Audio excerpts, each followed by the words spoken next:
ഈശോ മിശിഹായ്ക്ക് സ്തുതിയായിരിക്കട്ടെ.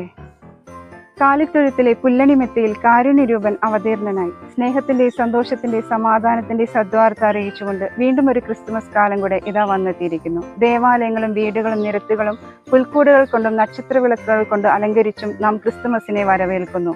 ദൈവമായ ക്രിസ്തു മനുഷ്യരോടുകൂടെ ആയിരിക്കാൻ മനുഷ്യനായി ഭൂമിയിൽ വന്നു പിറന്ന ദിവസം. ദൈവം മനുഷ്യനെ എത്രമാത്രം സ്നേഹിക്കുന്നു എന്നതിൻ്റെ ഉത്തരമാണ് പുൽക്കൂട്. മനുഷ്യന്റെ ഇല്ലായ്മകളിലേക്കും അവന്റെ നിസ്സാരതകളിലേക്കും ഇറങ്ങി വരുന്ന ഒരു ദൈവമാണ് നമുക്കുള്ളത് എന്ന തിരിച്ചറിവ് പുൽക്കൂട് നമുക്ക് നൽകുന്നു. 2000 വർഷങ്ങൾക്ക് മുമ്പ് ബെത്ലഹേമിലെ കാലിത്തൊഴുത്തിൽ പിറന്ന യേശു ക്രിസ്തു ഇന്ന് പിറക്കാൻ ആഗ്രഹിക്കുന്നത് നമ്മുടെ ഹൃദയമാകുന്ന പുൽക്കൂട്ടിലാണ്.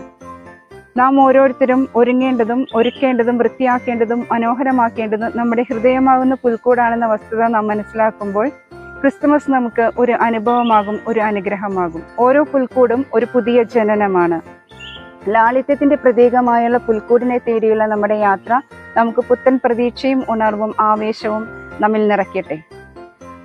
ലോകരക്ഷകനായ ഉണ്ണിയേശുവിന്റെ പിറവി പെരുന്നാളിനായി നമുക്ക് കാത്തിരിക്കാം, ഒരുങ്ങാം നിറമനസ്സോടെ. Thank you.